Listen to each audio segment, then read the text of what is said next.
we also we believe we know, where God is placing us, but very often the timing thing in our lives is a difficult thing to really clearly understand, if I can put it that way.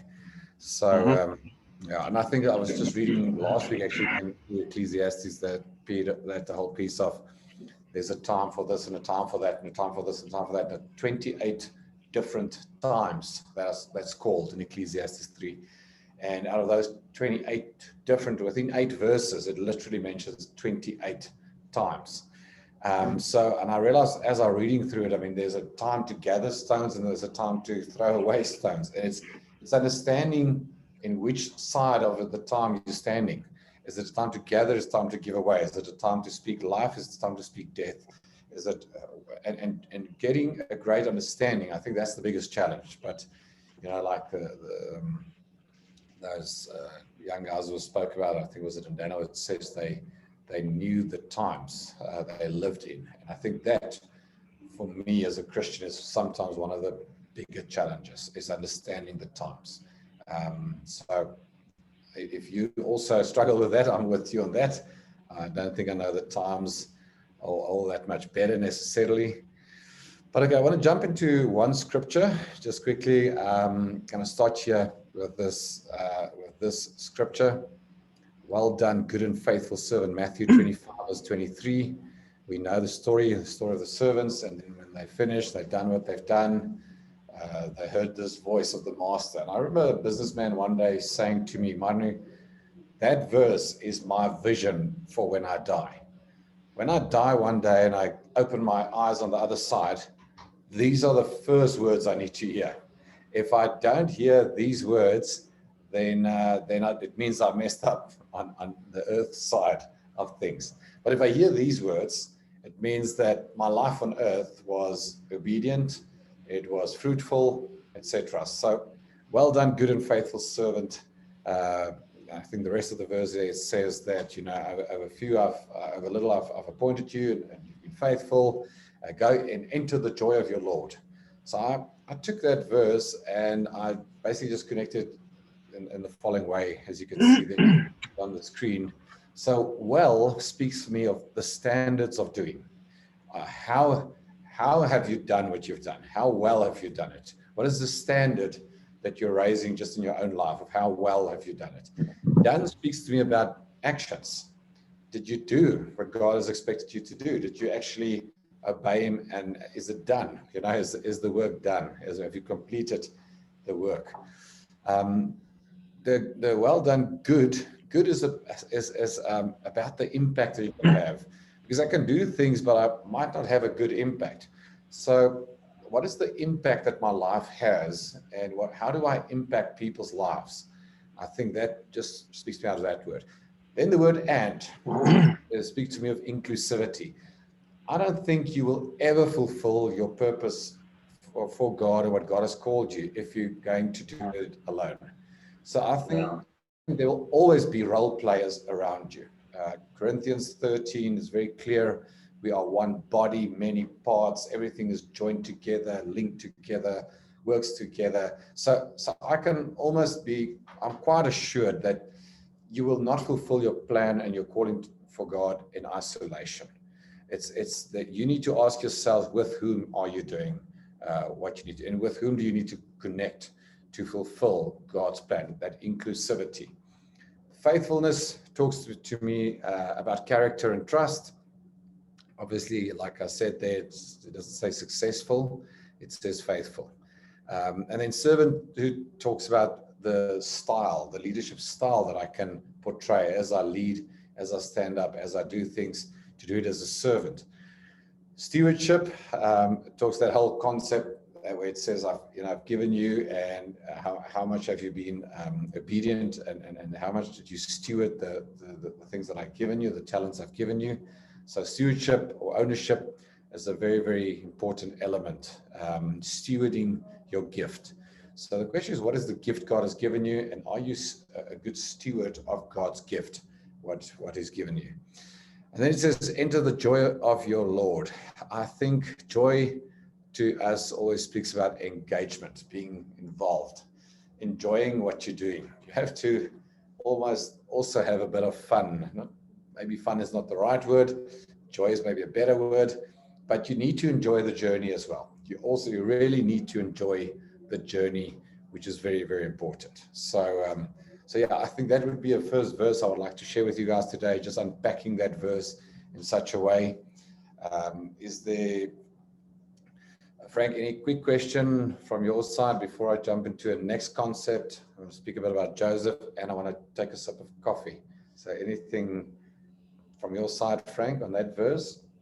No, nothing as yet. For those who just joined in a little later, we've just said we're going to be taking questions as well as we go along, so that Mono says, in case my voice is boring, you can at least interject and have a different voice, or a question can be asked. But at the moment, there aren't any questions as yet, Mono. Thank you very much. Okay, great.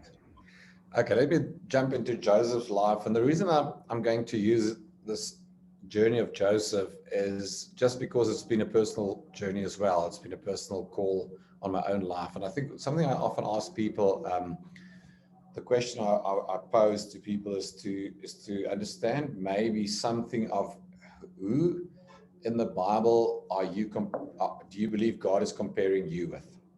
Is there a specific character in the Bible that God is always sort of speaking to you about? Is it Moses? Is it a Joseph? Is it the life of Jesus? Is it Paul?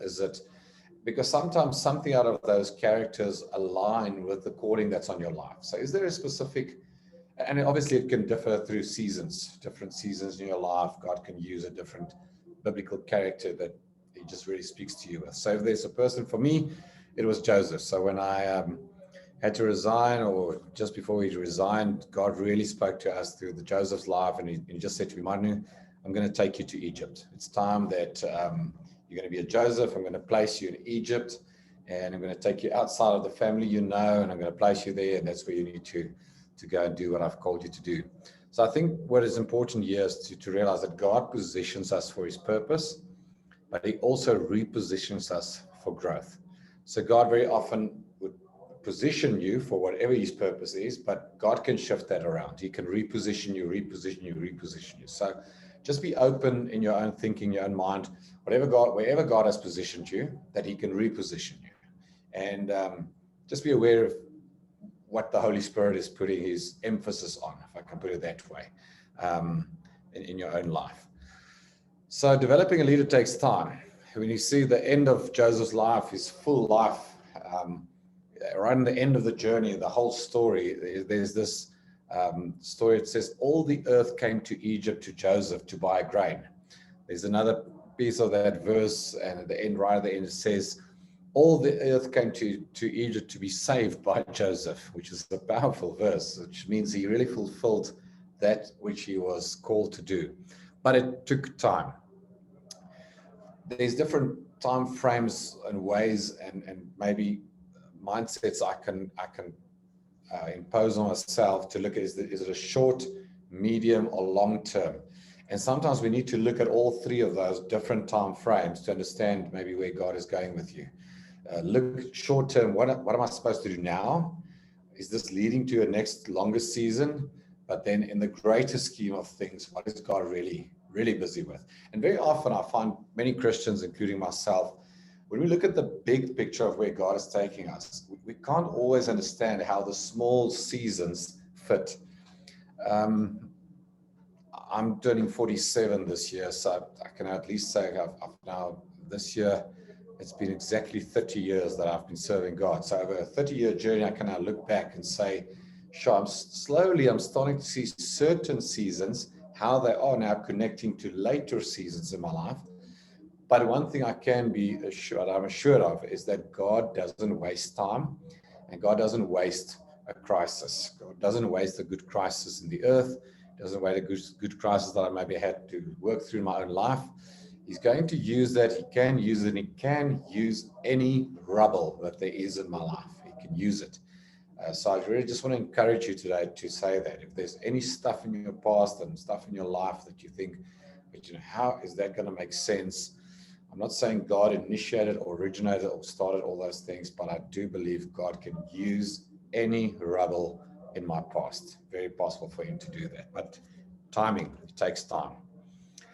So it's interesting that every time Joseph reached the highest position in a specific place, God repositioned him for the next phase. So very, very important. It's like his life is these ups and downs, but every time he's like high, he reaches a height, repositioning comes, restructuring maybe comes, things change in his life.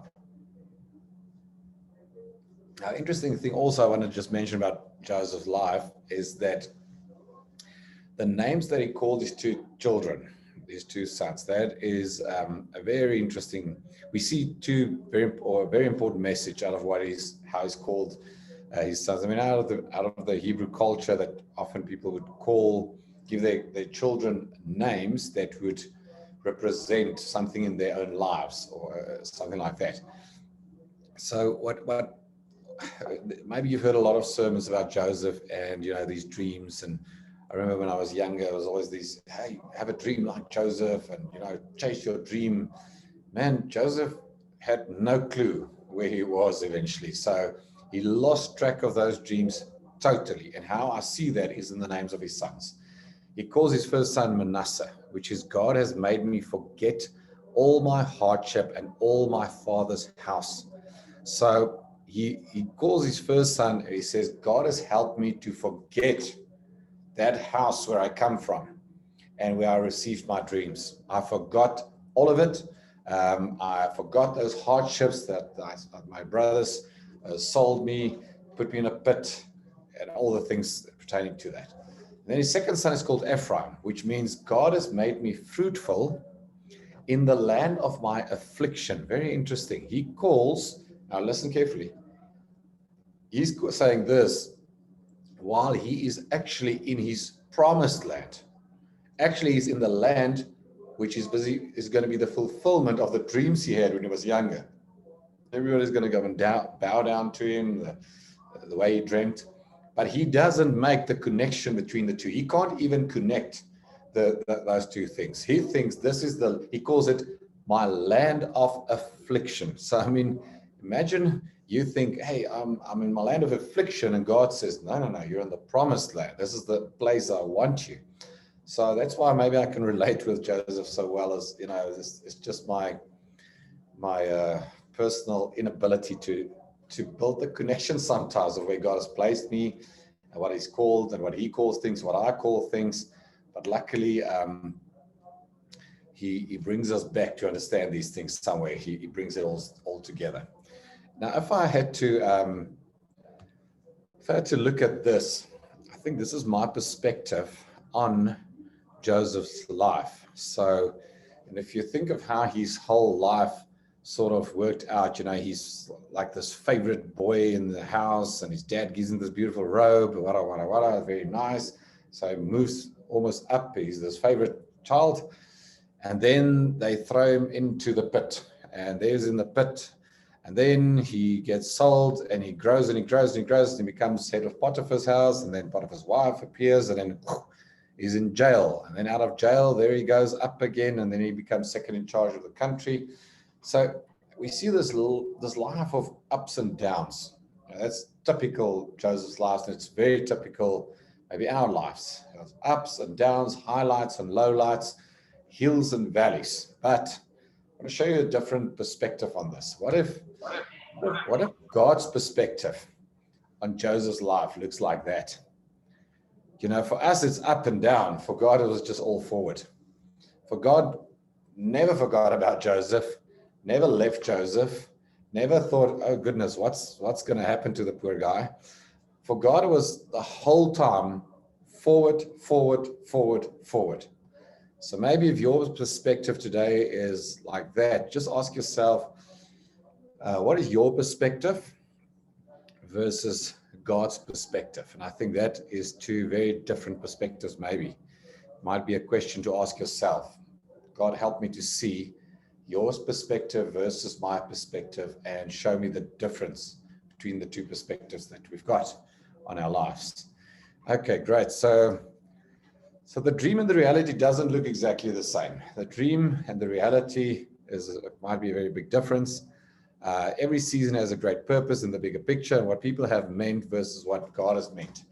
We know that that was one of the big statements in the end in Joseph's life, is where he could say to his brothers, but what you have meant for evil, God has meant for good. And when he reached that place, that to me is the sign and symbol and everything of maturity. And I can't say that I'm there every day. So I'm like, what did this guy think he's doing? Why is this season turning out like that? What is this season doing in my life? So for me, the sign of maturity in Joseph's life is to be able to make a statement of whatever people have meant for evil, God has meant for good. I mean, that is a very big difference, the difference between those two aspects. We must develop the ability to read the seasons carefully. I think I've mentioned that already. So I think that is a very important aspect. And then I just want to go to Joshua 1 verse 3, which says, only that which you are willing to move towards you can inherit. That's a very well-known scripture, everywhere God promises Joshua, and he says to him, listen, everywhere your foot shall tread, I will give to you. Inherit the land, take hold of the land, etc., etc. You know that verse. Christians love to quote that verse, God's going to give me everything. But there's a principle for me in that verse, which says basically where God says, everywhere your foot shall tread, I will give to you, which means you are only going to inherit something that you are willing to move towards. There's something about moving and going forward before God just gives it to you. So ask yourself, are you moving towards what God has called you? Are you moving towards and into what is, which might not look easy and might not look just, it's already given. God only says, I will give where your foot has gone. So you have to go first. And that's where faith is obviously a big element again. It's not, I'll give to you and then you can just walk into it quite easily. It's two very different perspectives on that point, I think, which is very strong. So then also another element, if you're going to inherit and we're going to take hold of what God has for us, it's this repetitive thing that he says to Joshua in Joshua 1. He says, be strong and courageous. Now, the word courageous, those first four letters, C-O-U-R of courageous, is coming from the French word cœur, which is heart, your heart. And what he's actually saying to you is you need to be strong-hearted, or you need to be heart-strong. Your heart needs to be strong, your courage. Now, the Jews also, the early Hebrew culture, they believed that your heart was the seat of everything in you. Body, soul, spirit, everything was referred to as your heart. So when they use the word, you have to have heart or love the Lord your God with all your heart, it means love the Lord your God with all your heart, which means with your mind, your body, your soul, your everything. Everything that we refer to the heart. The question here is then, we know that well-known verse where it says, protect your heart above everything that needs to be protected, for out of it is the issues of life. So the challenge is what are the things that would try and discourage or dishearten you? If things discourage you, it means they steal your heart, they take your heart. And then all the temptations of this earth is almost designed to also come and take up space in your heart. And if things take up space in your heart, you don't have the capacity in your heart to be strong and courageous, to be heart strong, to take hold of what God has for you. I think that is a very important element, just quickly on that. Look for God's new ways of provision with the new season. The provision of the next season is only found in the next season. This is a difficult one for us very often as we move through these seasons that God might have for us. But his provision for that season will only be in this season. And if God is maybe speaking to you in this time, we live in such a changing world. And you guys in Zimbabwe as well, we in South Africa, and at the moment globally, COVID has just turned the whole world upside down. It is a natural big visibility of a season change in the world. There's something of a season change globally happening. And within that change of this major season, the question is, what is God challenging you to be strong and courageous about, to move forward towards and look for God's provision in that season, in the season that's lying ahead? Yes, it's new things, it's new ways, it's going to be new products coming out, there's going to be new ways of doing business, it's going to be, the whole world is turned upside down. And I believe God is releasing a wisdom for us to, as his children, just to have the wisdom to take hold of God's wisdom and how to go ahead. And it's difficult for me because I was tempted here to maybe tell stories out of my own life, but I don't want to impose, things, how I do things or how I experience things as towards others. I think that is a very personal journey, how God is revealing to you things, how you need to take your step of faith, how you need to get out of the boat, how you need to take in a new season. So I don't want to superimpose ideas and things, etc. there. Sorry, Mono, just on that, Yeah. because you're talking about seasons, there is a question here fielded. It says, from someone in the group, they've just said, have you realized what God's plan is for you? If you have, how did you manage the frustrating seasons where you were not sure what God wanted you to do or learn from that season? Yes, I'm going to try and answer that from my own context. Good question. It was a massive step of faith for example, when I had to shift from resigning out of ministry. I mean, it was going really well. We had a very large church. We were planting churches across the country. We had 55 missionaries across the world. We had various churches. It was really going well.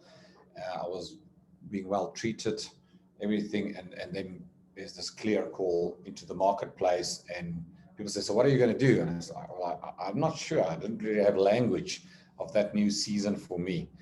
But it was a very big step of faith. It was a big jump for me, taking hold and understanding. It was a couple of weeks of prayer, of prophetic insight, of just trying to gain some sense, some level of understanding. Eventually, it was circumstantial things, I think, that God orchestrated to help me maybe a bit.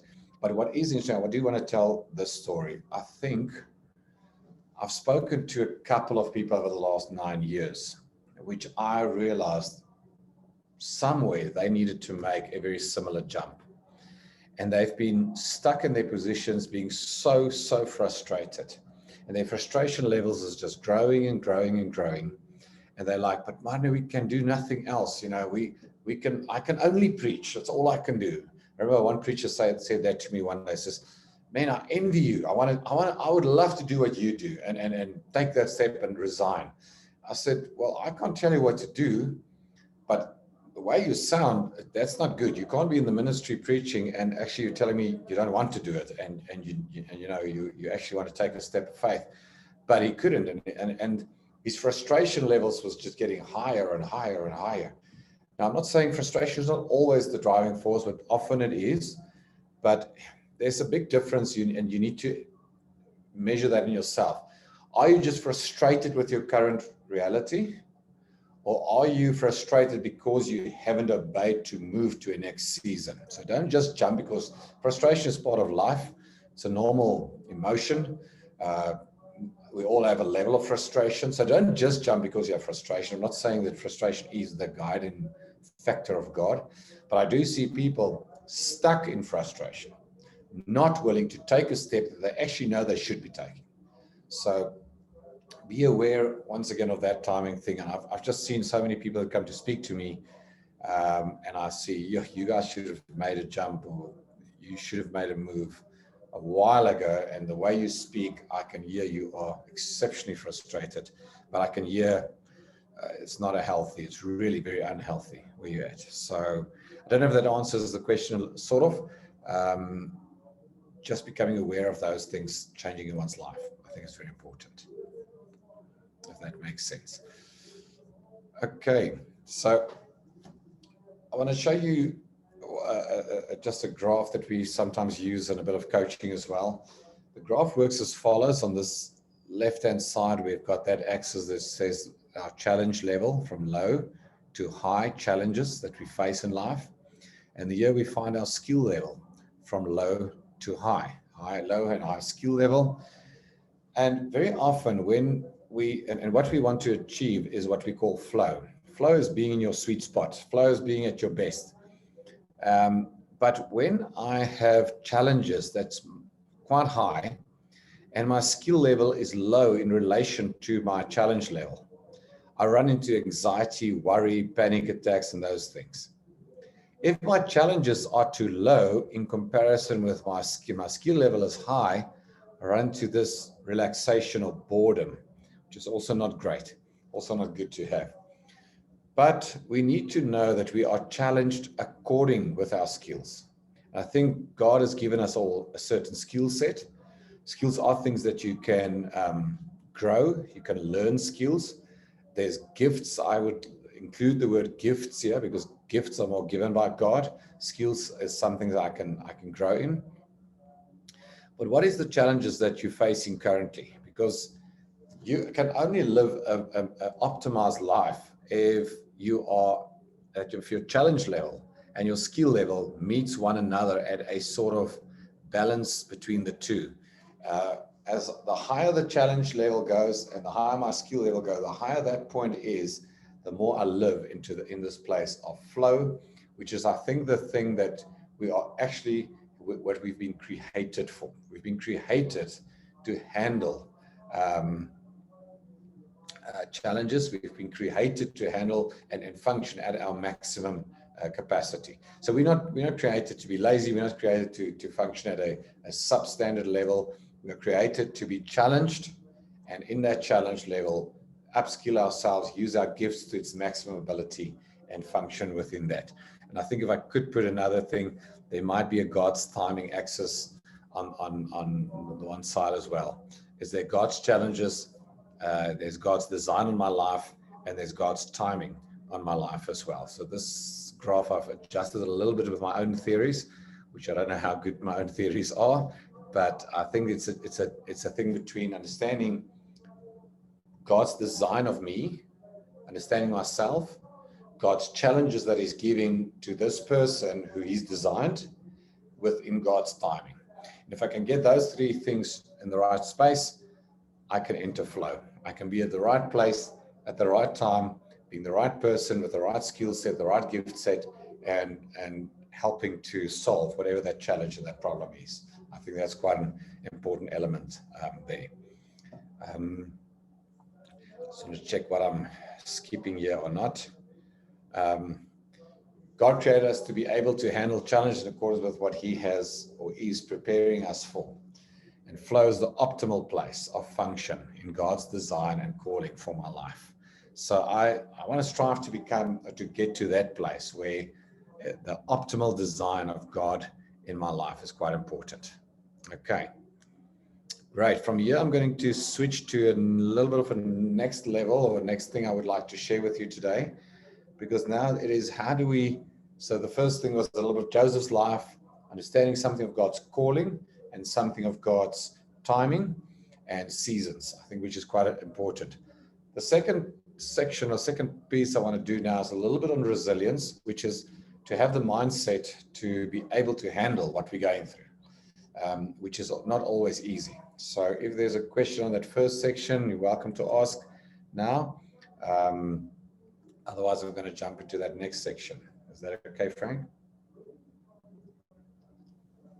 I think that's good. I think there's already some questions coming through relating to challenges in our context. So I think you're about to tackle it, but if you don't necessarily touch on that in a particular part, I might just highlight that.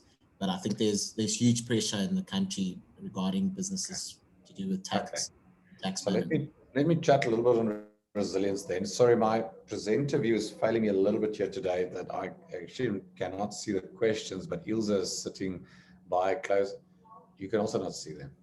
Okay. No, they're coming direct, I think, to us. I think some people are a bit shy, which is fine. 100%.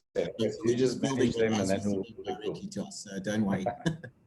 Okay, right. 100%. Okay, let me carry then. Okay, so I'm gonna jump into something I've prepared last week, just a little bit on resilience, and it's just going to be introductory. I can't go into all of it, and then a couple of things on culture, and then I'll finish up with just another last thought or so. Okay, so when we look at resilience, it's that ability to bounce back. So they use the word out of three different contexts. And in engineering, it relates to how a structure displays resistance to stress and bounces back. In ecology, it refers to how ecosystems adapt to external or internal shock. So if something shocks that ecosystem, it's the ability, the resilience of the ecosystem to restore everything back to the way it should be.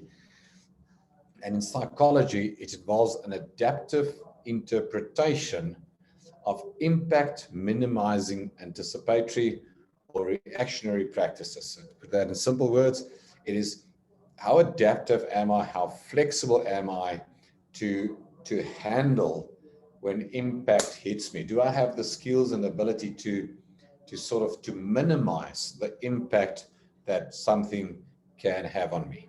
Okay, so that is very important. Then I looked at something, I went and looked at a couple of the different resilience models, and three things really stood out for me. So so my next slide, forgive my my language in the first point, but I'm going to give you those two emojis and then that one last point. It was very interesting that, and the only way, the clearest way I could see it communicated by a couple of people, say there's three things that very resilient people do. They get it, that number one, they get that stuff happens. I think that, you know, first of all, I was looking at that and I was like, yes, is that really? And then I realized, you know, there's something, you get people that is exceptionally shocked when something happens to them and very, very surprised. And then you get people that's, hey, you know what, it's okay, stuff happens. But it's interesting that if you want to be resilient, you're going to have an understanding that stuff happens. So I just put that emoji there, and I think it speaks for itself. The second thing is when stuff happens, they are very good at controlling their focus on what they focus.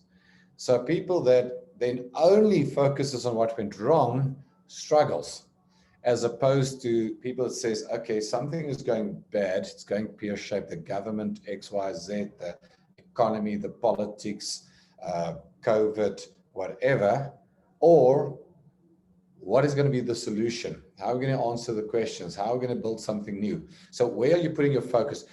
Is the focus, okay, something bad happened, or is the focus something bad happened? What have I learned from this? So a second very important element is they have the ability to shift and control what they focus on. Are you going to focus on what God has for you? You're going to focus on what went wrong in the season you're in.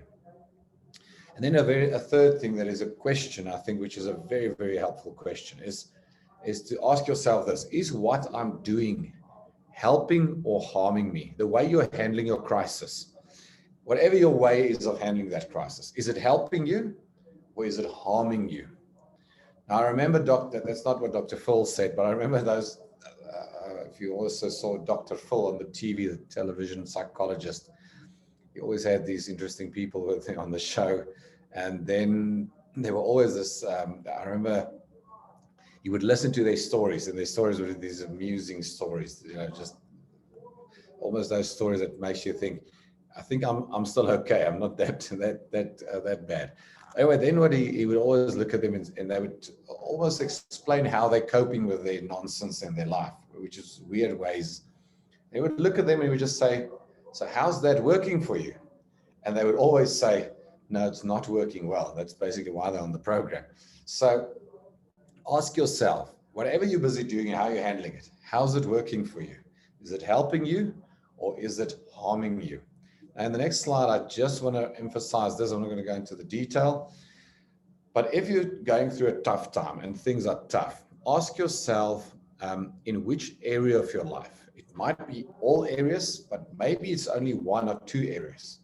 And ask yourself in which area could you start by doing something that will start influencing the other areas positively. So for example, I could say, you know what, I need to start praying more. I need to look at that in my spiritual area. And if I start doing that spiritually, mentally, it might start automatically going better. Physically, I might, it helps me to go for a jog. It might help me to physically look after myself, and that has an overflow my emotional, the way I feel, etc., etc. But so I just wanted to highlight those 4 quick areas and asking yourself, is it specific areas of my life that I'm struggling with, or is it in all areas of my life that I'm struggling with? Now, in the late 1800s, this psychologist, Wilhelm Nietzsche, he coined a phrase which said, "What doesn't kill me makes me stronger." Now, there's a well-known song later, many years later, but you've all heard that. I think it was Katy Perry, I think, was sang the song. But this was actually a statement they made based on psychological research on how people handle change or stress or trauma. So I want to quickly give you this. You might have seen this. This is referred to as the Kibler-Ross change model. It's also called the Kibler-Ross trauma model. They use it actually in the beginning for trauma, the trauma cycle that people work through when there's trauma in their life. Then they found out that people actually go through exactly the same stages when they're handling change, just normal change. So as the world is changing and as we are living under stress, let me give you a couple of these pointers, because what I found how they help is it helps quite a bit for people to understand what we can call them the goalposts through the journey. So if something bad happens and something happens to you, the first phase we go into is what they call shock. That's where my morale, this is the level of morale and the level of competence. So I go into shock and denial, secondly. No, this can't happen to me. This should have happened to someone else. Can't be happening to me. Now, I just want to say that shock and things that go and trauma differs in intensity. There are somebody stealing my parking spot at the Pick and Pay, and there are, which might be very low level, and there might be, well, I lost somebody to COVID or to whatever, but somebody close to me died. That might be a very intense shock, a very intense life event that happens to me. So I'm not downplaying any of that. I'm just saying those are the stages then. So shock, denial. After that, we move to frustration, where the reality starts setting in. I become very frustrated because I realize this is going to be permanent, or this is the way the world has changed. For example, I hear people say here in South Africa, with the whole COVID thing and the masks and wearing masks, and then people say, "Oh, I'm so over this wearing masks." And I tell them, no, you're not over it. You're going to be wearing it for a very long time still. It might be another year or 2 or 3. I don't know, whenever our vaccines are actually working. I don't know when they are going to start working and what. I just know from previous pandemics in the world, it took 5 years to really eradicate it and for the vaccines to work the way they should work. So hopefully this doesn't take 5 years, but if it does, you are not over wearing masks. So just make peace with it. You might be very frustrated, but that's life now. Then we find the lowest point called depression, where I might feel very depressed and the reality is sunken in and I'm just like, yeah, this is bad. This is my reality, etc. But as we exit depression, and do take note that the bottom axle there is time. As time proceeds, we proceed through these stages.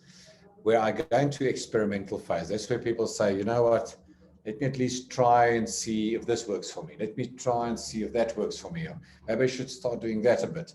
And some things might work and other things might not work. Out of that experimental phase, we start moving and getting to a place called decision making again. We start actually mustering up the confidence again to actually make decisions, where here in depression and frustration, we actually fail that internal capacity of decision making. We don't want to make decisions. We feel like something just floating in the ocean, a little boat in the ocean, and the waves are just tossing me to and fro. But I can't make decisions. I feel as if I don't have the strength to make decisions, and my decision doesn't have an impact. But here I start out of experimental phase, make decisions again, and out of that we move back into what we call integration stage or reintegration, back into world or back into normality. And a new normal actually settles in.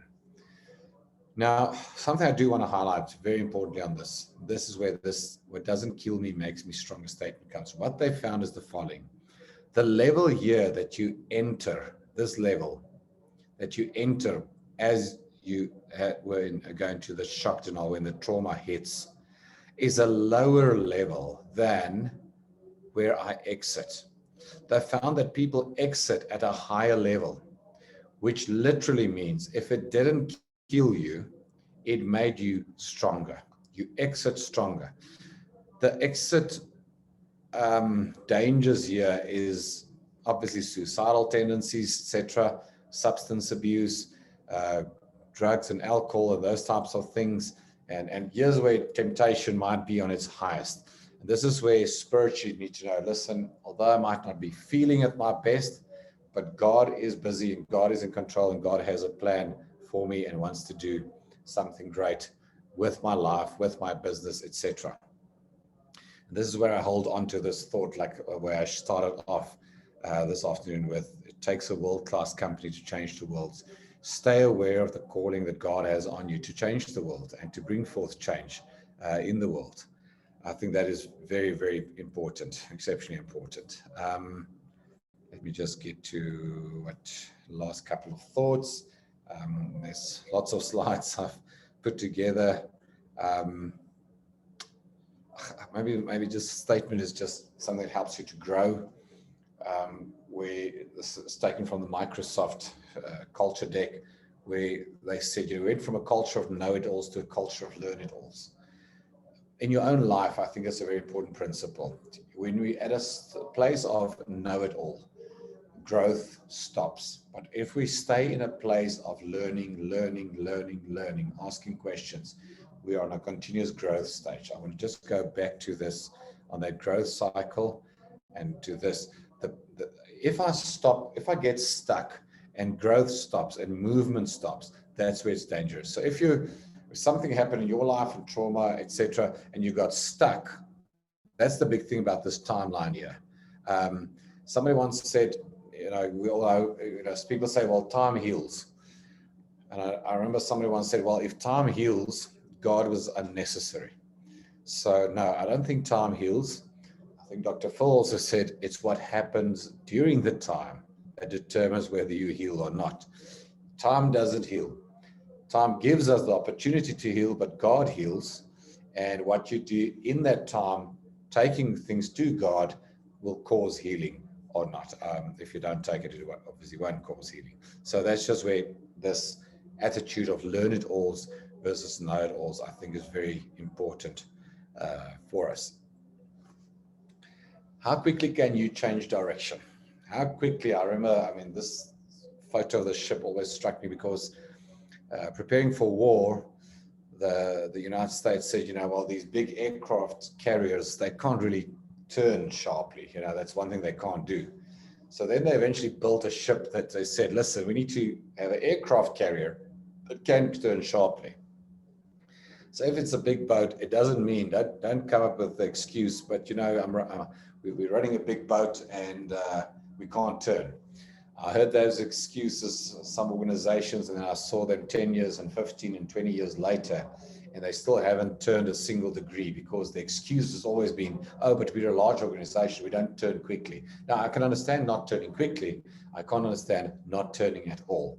So even if it's 1 degree of turning every day, but at least it gives us within a year, I can actually turn right around. So make sure you are able to turn and change your direction quite quickly. A term that's used, it comes from the military, is this term called Vuca. You might have heard of it, you might have heard people speak on it. They refer to a Vuca world that we live in. If you've heard or read on it, there's lots of material on it. But it was actually a term that was taken from the military. The military actually coined this term Vuca, which means, and they used it to describe a war zone. A war zone was described as volatile, uncertain, complex, and ambiguous. So after the military sort of coined that phrase, then what happened is the business world looked at it and said, but wait a minute, this is what business looks like. The business world looks very VUCA, very volatile, uncertain, complex, and ambiguous. And out of that, they basically termed that the new normal, is that's just what life looks like. And I realized the last year that since COVID hit us, Vuca is now not only a military term or a business term, it's now a household term. It's now, I think my house looks like that most days now. It's very uncertain. It became very complex. Then the kids went to school, then they're not at school, then they're here, then they 1 week at school, 1 week not at school, then it's online, then it's offline. It was just Agora. So eventually, I think that's very, very much how our lives, literally our households looks like this. What they did is they taught these fighter jet pilots to do what they call the Uda Loop. So the Uda Loop is how literally they could survive a Vuca scenario. And that was the 4 things they needed to do. They needed to do these 4 things in a split second. For them, they had a second, because once the enemy aircraft locked onto their tails, they were in trouble. And that was they had to learn how to observe, orient themselves, make a decision, and act. They need to do that very quickly. So observe, orient, decide, and act. If we observe what's busy happening around us in the world, we realize things are changing, they're changing fast. What direction are they changing in? What's the opportunities? How are you going to reorientate yourself? You need to orientate yourself very quickly, make a decision to make changes, and act on them as quickly as possible. So I think that is a very important element that we need to look at in the Vuca world we live in, is to be able to do this Uda Loop, which is, I think, very, very important. Okay, and then lastly, let's see, we'll take questions just now. So this previous slide is also actually one of the 15 values the All Blacks actually embraced as one of their 15 values they lived and played by, is the Uda Loop, to observe, orient, and decide and act in their whole game pattern when they played. And one of the things they also say is that you has a why to live for can endure anyhow.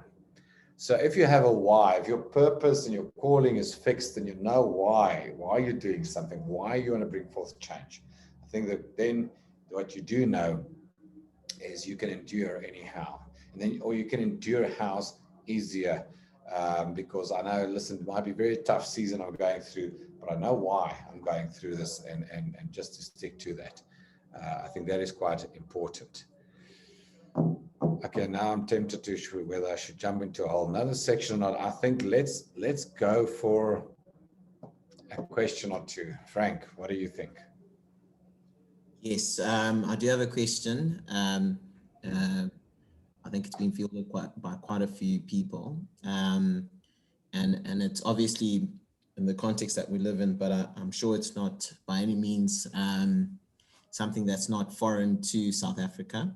So it's the business environment in Zimbabwe is so toxic. It feels like we are the Israelites in Egypt making bricks without straw. How do you position yourself in a way to move forward in the face of blatant corruption? I mean, that's what we're facing daily, and a lot of businesses are facing that. And I suppose it puts in the whole context with tax authorities and whatever's happening in our current context. So I don't know if you'll be able to answer that, but I think a lot of people in business are hamstrung with a lot of things happening at the moment. Sure. Yeah, that is a difficult question, and I actually anticipated getting a question like that. So let me give you my normal fleshly answer first, okay, before I'm trying to be spiritual and nice. We've got this Zondo commission going on in our country as well, with the whole still all the scandals that Zuma was involved in, etc., without going too much political here. But I mean, the last week or two, stuff was there was breaking news in South Africa for what people did, and it makes you furious. And then I realized maybe the corruption in our country was just being hidden better, and because of the scale of the country, we are a little bit still more removed from it. And maybe in Zimbabwe, it's it's literally touching your skin's easier. It's easy, much easier to really touch you. It just feels like, how can I do any business? And giving it the nice Christian answer of saying, well, just pray about it and trust God, I guess is the right theoretical answer, but I don't want to sound like, you're just brushing us off with an easy spiritual answer. So Frank, to be honest, when I thought about that, and I contemplated actually on that question ahead of time, I always was hesitant to answer it in any way, because any answer I was thinking of was like, you see, but I always feel like I can't feel the pain, and it felt like can I really empathize with what's busy happening in Zimbabwe? Can I really empathize with what's happening with the people in Zimbabwe? And in my heart, I'm just crying in my heart for the challenges people have to face in countries with the corruption going on. And it is obviously something we as Christians should continuously pray about and pray against, and trust that those things will fall apart in some way. There needs to be, because if I'm looking at my own country, and it's unfortunately steering more and more and more in that direction. And as a Christian, I need to continue to pay my taxes, and I'm not getting anything back almost, it feels like, for that. Things are just not going great politically, I think. So it's a really difficult question to answer, because I'm struggling with it literally here in my own country, and I know it's still easier for us in South Africa. I can still run a business very ethically and very honestly, and very, and not being so much in the front lines of losing business. But I do have friends whose businesses are in certain spheres or certain categories where they're not getting any work because of bribes happening, and because of many different aspects of corruption taking place. The only thing I really can do is I can just try and encourage the individuals listening to me today, and say, man, I can pray with you, and I trust that God will bring a supernatural breakthrough, because that's literally what's needed. In the natural, it's almost impossible, because in the natural, they will just say, no, you need to do this, you need to do that, X, Y, and Z, and you might say, but God, how can we do it? How can we stand up and try and build kingdom businesses for you in the midst of this? But we can also not give in to darkness. We cannot just surrender to darkness. We cannot do it. So we have to stand together as Christians, stand together, pray together. And my heart goes out to say, I can just stand together with you and trust God, really, really trust God for a breakthrough. If it's a directional change, if it's opening up business for you outside of your borders, if it's opening up something really new and fresh and outside the status quo. But I trust that God can do that. I trust that God can break the boundaries and the borders, because within the country's borders, it might be difficult. And I'm so aware of, even when I was visiting you guys last time with Francois, that there was so many great business people sitting there in the room and saying, but mind, we are sitting here in this country because we believe God has called us here. And so for that reason, I want to say, I really want to, for that reason, I want to say, I want to pray with you and just say, God, just help these people and stand with them, etc., and just to be strong. I think that's the only thing I can do at the moment, Frank. So sorry if I'm not answering that question clearly. Thanks, Mona, and thank you very much for your honesty. And I think it's what we actually need.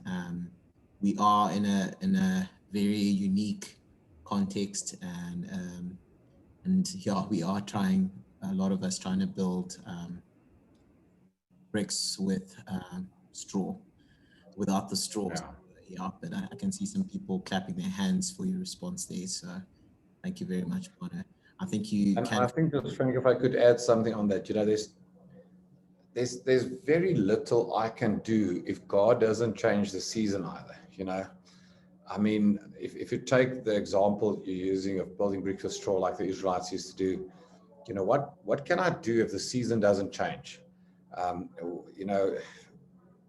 I can act out of the flesh, or I can continue to pray and pray and pray and see God until He actually changes the season and gives me a new idea or something like that. So, yeah, that's why I think, once again, back to something I said earlier, is that the challenge of reading the seasons and reading the time, very important. Thanks, Bono. I think you can continue if I don't have any questions that have come through. So you're welcome to continue with the rest of the slide. Okay, let me then. What did I do now? I lost my. Give me a second. I have to share this again.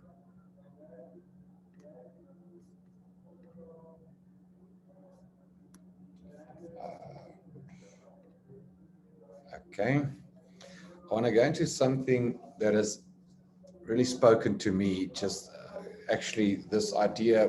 The first time I saw this was actually a couple of years ago, and I just call it a strategic approach out of Acts 13 to 19, which is a very interesting thing. I actually tested this the other day with Stefan Hubert.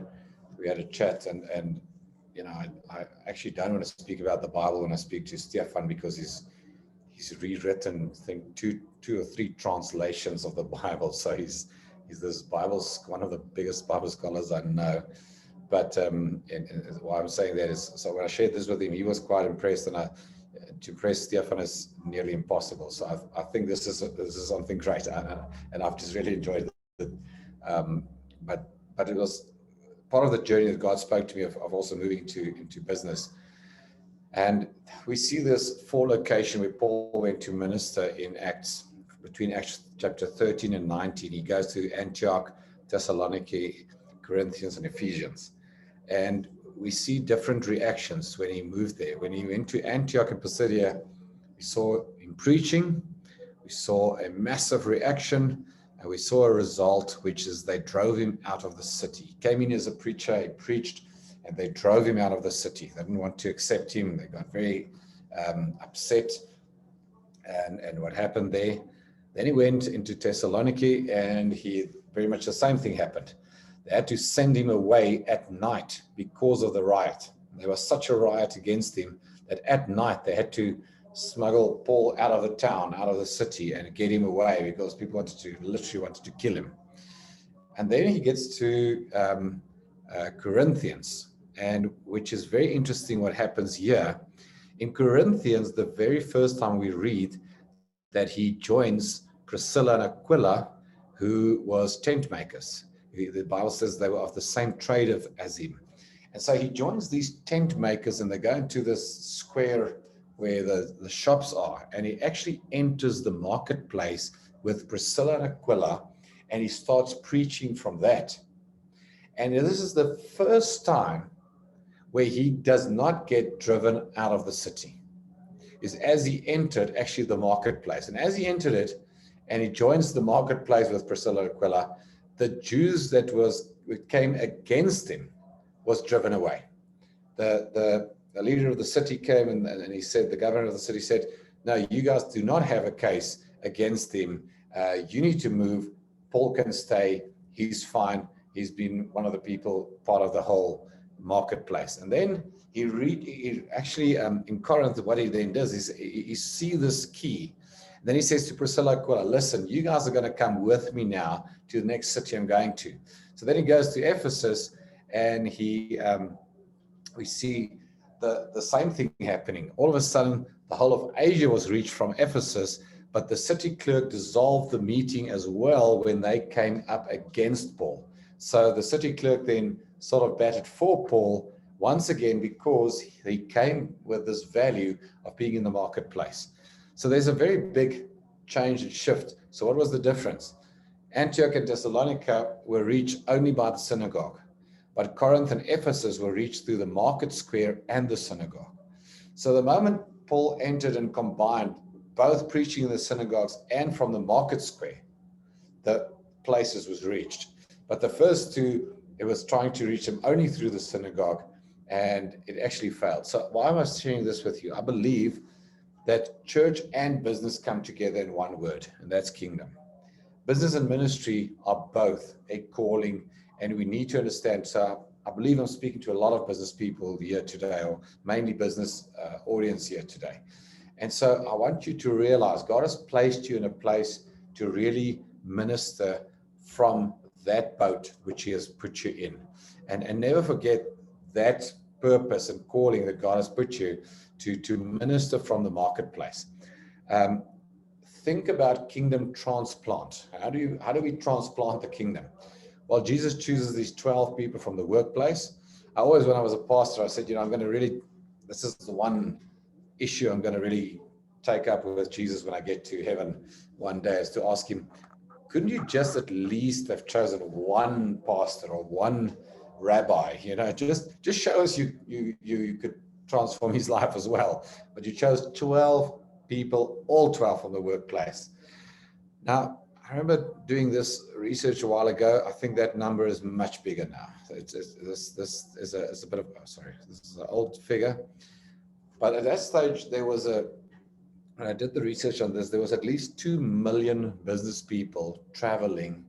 I think it was on a monthly basis, traveling between countries. And 2 million business people. I remember overseeing lots of ministries, missionaries as well.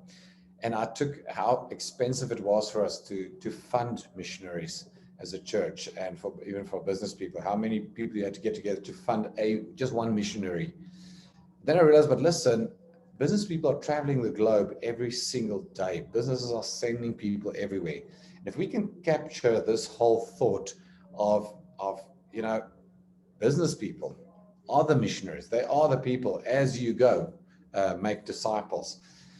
You don't get something like a Muslim missionary.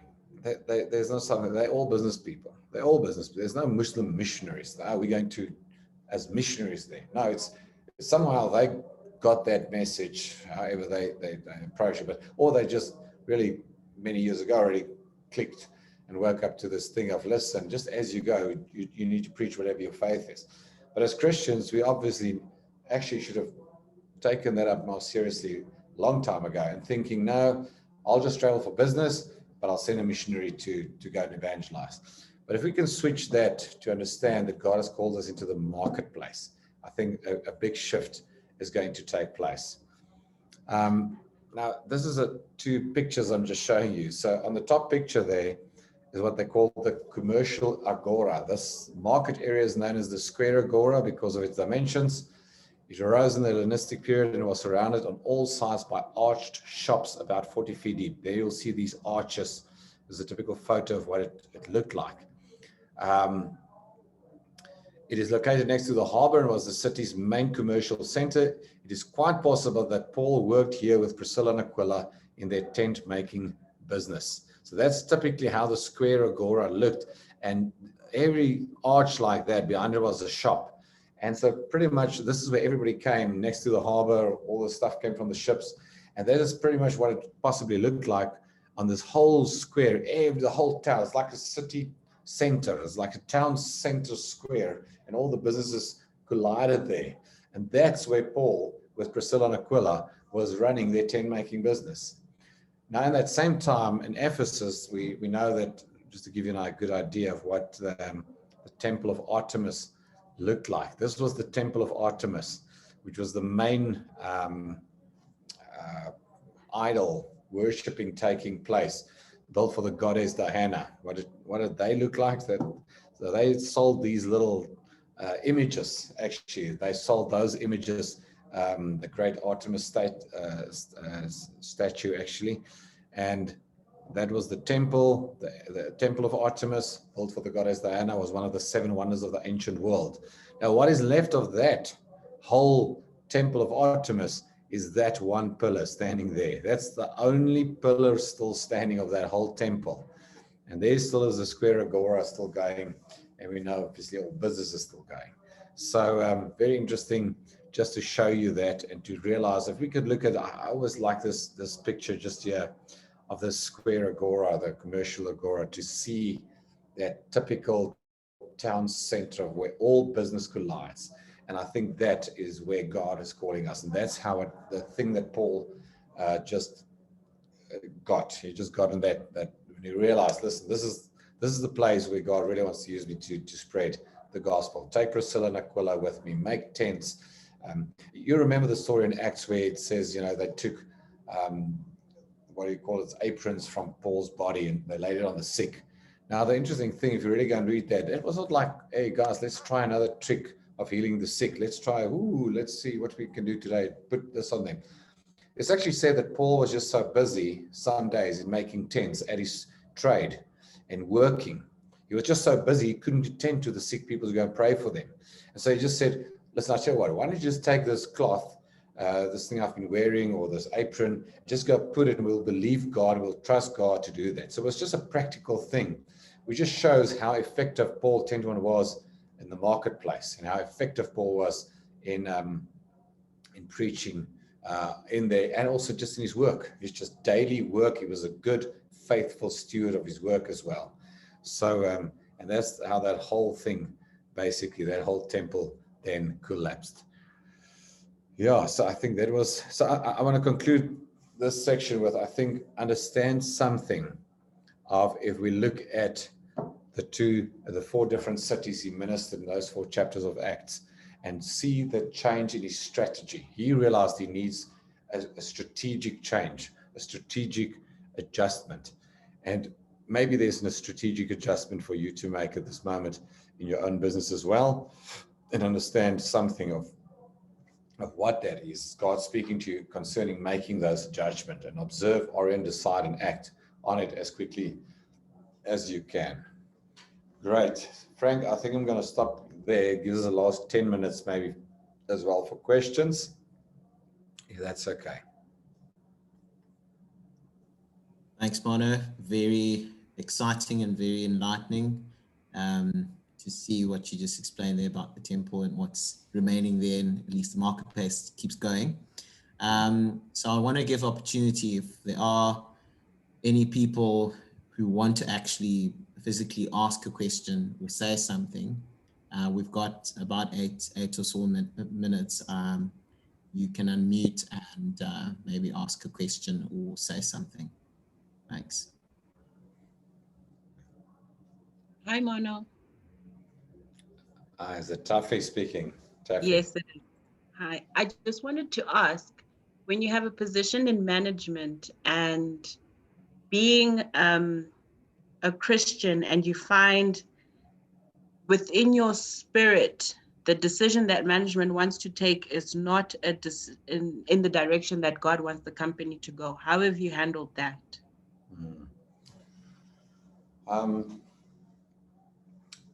So I think if I understand your question, just clarify. Okay, if you believe there's a difference between, I believe it's not the direction I think God wants the company to go, and it is a illegal thing the company wants to do. Are you referring to when they actually want to do something wrong, or is it No. contrary? Just contrary to what you believe the company should be.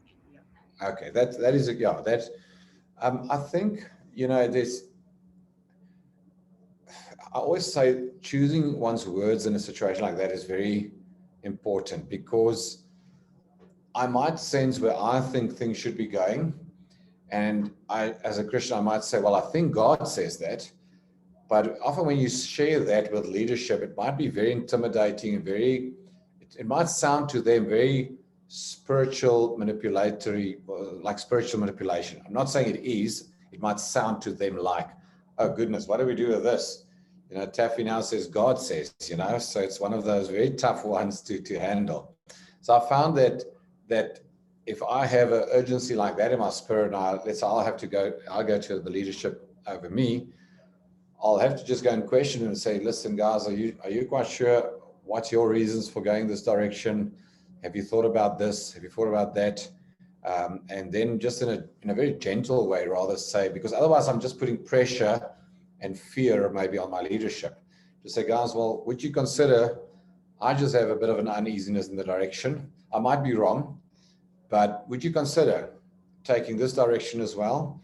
So I think and the reason I'm saying that, because just maybe in my own life, things that I have sometimes thought God really showed me, and I thought that's what should have happened.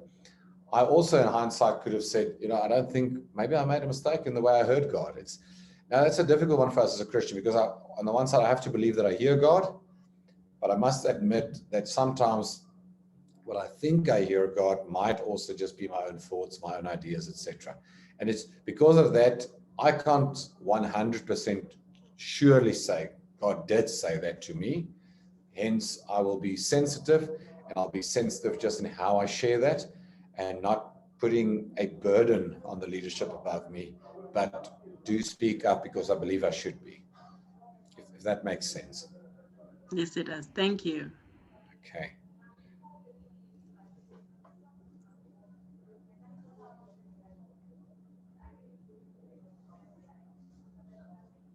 Anyone else?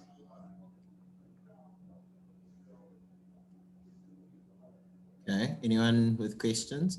Maybe Mano, if someone's just thinking of a question. From your personal experience, obviously, as you work in King Price, I mean, we've seen some interesting adverts, even on DSTV lately. What, without actually maybe getting into your company's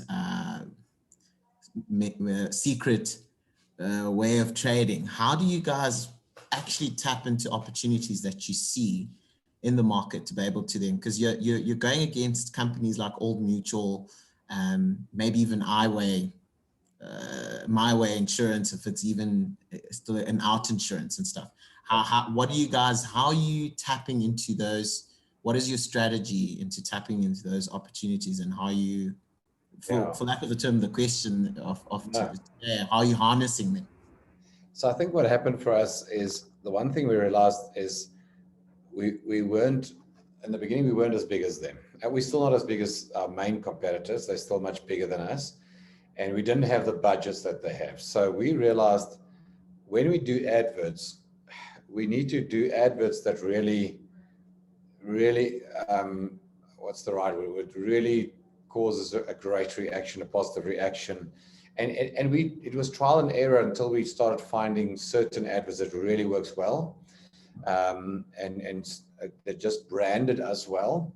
And then there's adverts, the latest ones, all these ones now in Chile Insurance. So that's more a product related advert, where the other ones was humor, it was pure humor. It had nothing to do with insurance, but it was so well. We just hit a nerve. We believe in the culture of South Africa, with the diversity that we have in all our groupings in South Africa. So we realized if you could get that right in a humoristic way, people laugh with you. And so that caused, so we knew many of those adverts we had to make really funny and put it in a WhatsApp version that people would actually send it on their phones to their family groups and their buddy groups and whatever groups they are on. Hey, have you seen the latest one from King Price? Because that's free advertising. And we don't have the budget.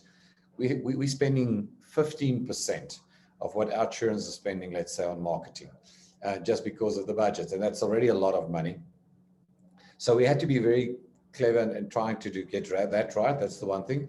On the product side is when COVID hit, we very quickly realized, okay, so people are not driving in the first lockdowns. And I think that was where the tough decision was.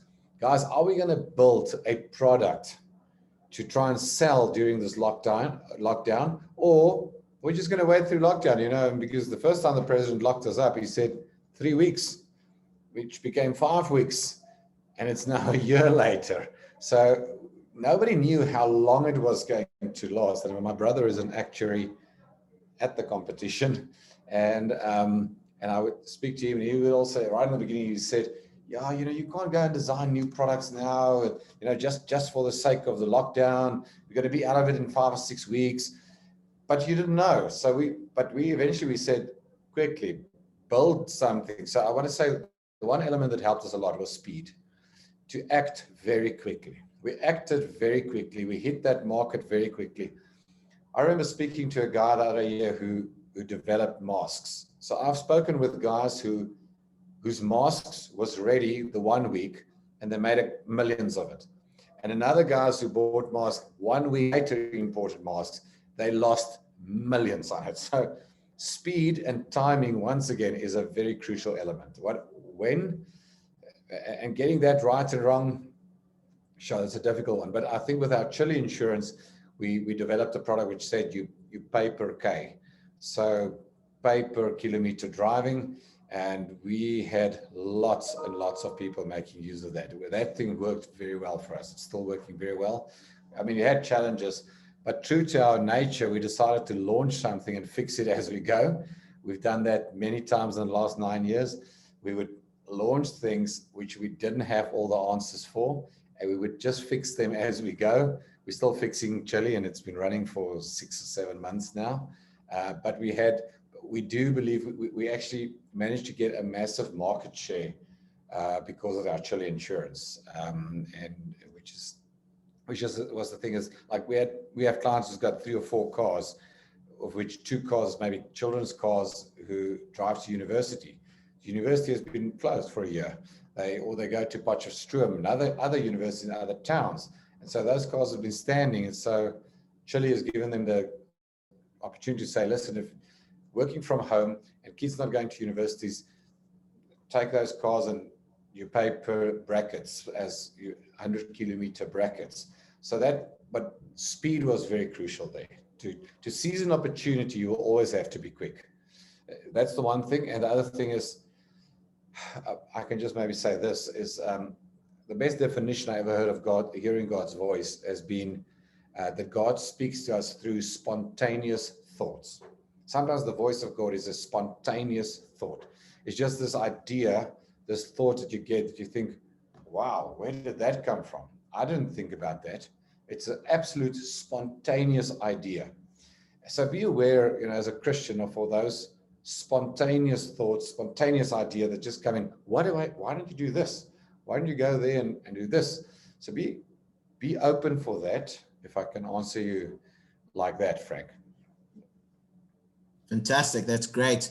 Well, I've got 2 questions. So I'll feed this question here, and then we'll ask Beck Edwards to say something there.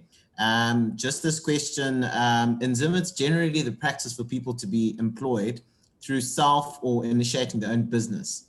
Could Mano discuss what he regards to be the most important things in attracting investors or partners to a business?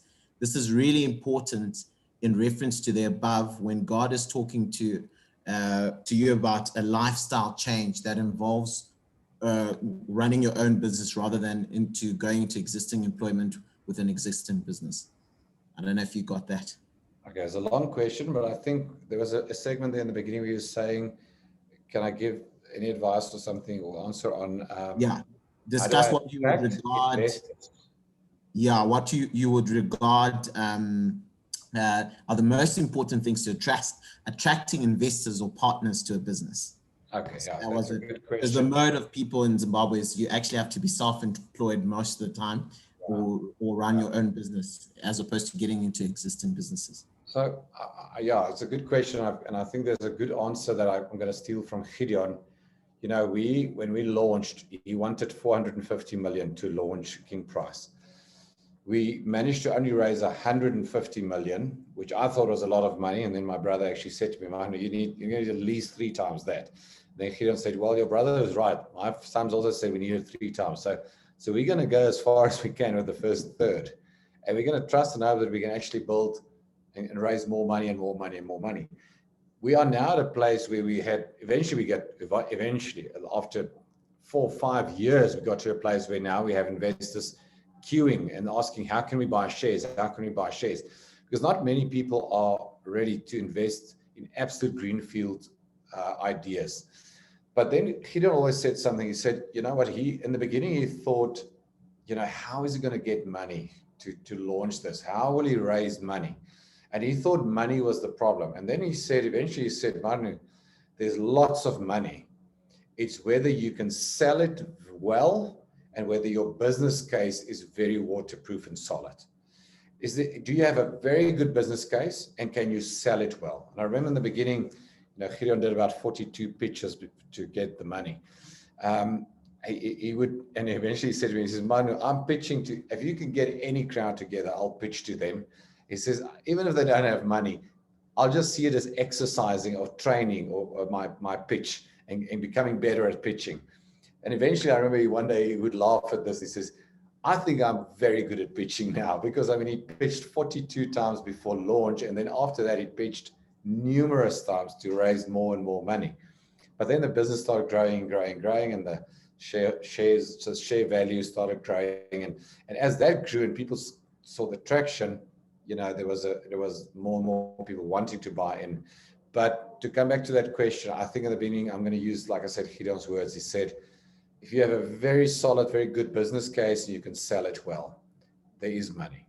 So I think those would be two things: is your business case, and get people to shoot holes in it and ask questions. You must be able to answer any tough question about your business case. And then they just, I guess, and then at some stage you need to believe in that very strongly and to push it through.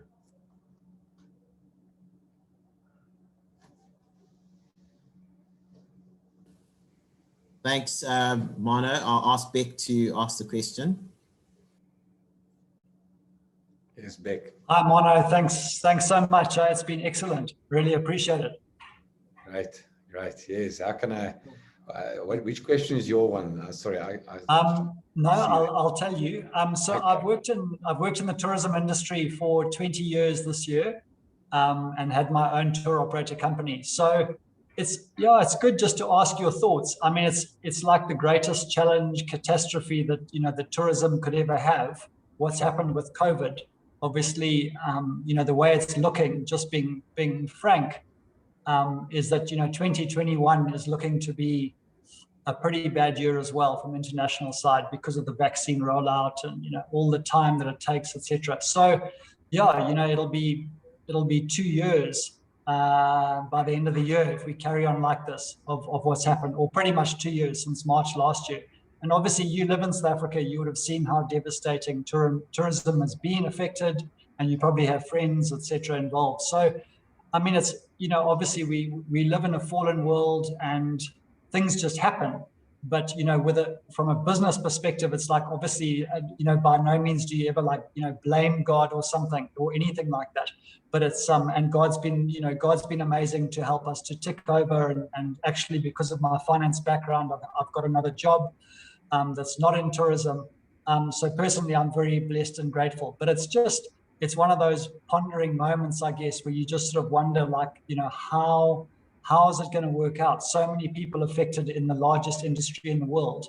And, you know, you just feel like so many people's lives have been absolutely torn apart and will continue to be, you know, probably torn apart in this next year. I just wondered if you had some thoughts or, yeah. Yeah, I've obviously everything you say, yes, I've seen it. We've experienced it firsthand. Somebody was telling me the other day, Marnie, there's almost not a lodge in what we call the low veld here in South Africa, you know, close to the Kruger. He says almost all the lodges are for sale. It's quite sad. It's bad. I see prices. I see one of the things that the guys have done is because one of the big problems, possibly I guess in Zimbabwe as well, is that there are really fancy lodges here that was built for overseas market. It wasn't built for the South African market. You know, for us, 2,000 to 3,000 Rand per person per night is getting expensive, really expensive. And then you're talking about stuff that's 15,000 Rand per person per night. So that's all for the US market, 15 to 25,000. So what some of those guys have done is they have made some of those really luxury lodges are renting out space at 25% of their normal price, 15% of their normal price, adjusted their staff component. It's like it's a surviving season. It's a season of, guys, can we survive in some way? I spoke to one other guy who also owns 2 or 3 lodges the other day. He said to me, well, my local renting is going well. I've got friends who's built a fantastic business, only taking overseas people to Tanzania, I think, and to the the mountain. What's the mountain they take? Kilimanjaro. And they focus on Tanzania, Kilimanjaro, and one other country there. Anyway, so, and they when they saw this thing, they realized, listen, our whole business that we've built for 20 years is going to shut down overnight, and it did. And they just quickly revamped themselves, and they said local tourism is going to be the thing for the next year or 2 or 3. So everybody's sort of focusing on, listen, we only local tourists. It's because now the other thing is South Africans traveling to go and ski in Switzerland or to go wherever in the world, they can also not travel. So the guys that actually have the money to go and travel overseas couldn't, so they're going to spend that money all locally. So it was like they had to refocus, but everybody knows we're not going to make the money we've been making previously, but at least try and keep the doors open if it's the only thing. In your case, like you say, you're quite privileged and blessed to have another qualification maybe and go back into finance and get a job. And so for yourself, you're okay, but for the business you were trying to build, everything is on pause. So if there's a local market and people can travel locally, or at least from South Africa, or in that sense, but the international speaking as from Europe and the US, etc., that's going to be a challenge. I spoke to another friend of mine last week. He's got a game farm majoring on hunters coming in from the US hunters, and he said to me, Martin, at the moment with the new president, there are 17 species. There's a list of 17 species that they're about to approve in America that will be illegal to import the trophies. Buffalo, kudu, all our major species. And he said, if that happens, do you know what's going to happen with our hunting market? Because people come here to hunt buffalo to take a trophy home, or the kudu horns. And he says, so if the US passes that law, all the hunting for trophies stops overnight. So, it's just, once again, the principle, I think we're living in such a changing world, which is sad. I mean, it's just, when lockdown happened last year and they were saying, it was really sad for me. It was companies that's been going for 10, 15, 20 years, building great names, was killed overnight. But I want to use Airbnb. Airbnb was one of those that they actually said, the guys, they built a fantastic business in, I think it was 7 or 8 or 10 years that they've been going, something like that. And they realized we stuck, we're going to close, there's nothing's going to happen. And then they started and launching those experiences. And then they launched watching experiences online, and they just came up with something new, something that Net Florist did in South Africa. Net Florist delivers, flowers. And they realized in the beginning, listen, let's change. What do we have? It's not flowers, maybe not our business. It's the fact that we can transport things.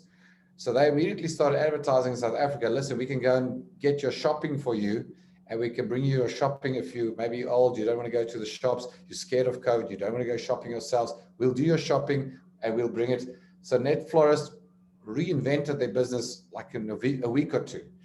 And I think it's that thinking that we're going to have to embrace more and more of. How can I reinvent myself?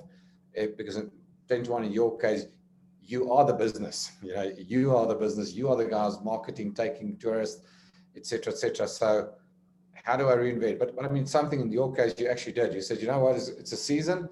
I need to go back to be employed, and let's just see when the seasons open up again to be able to have people to travel.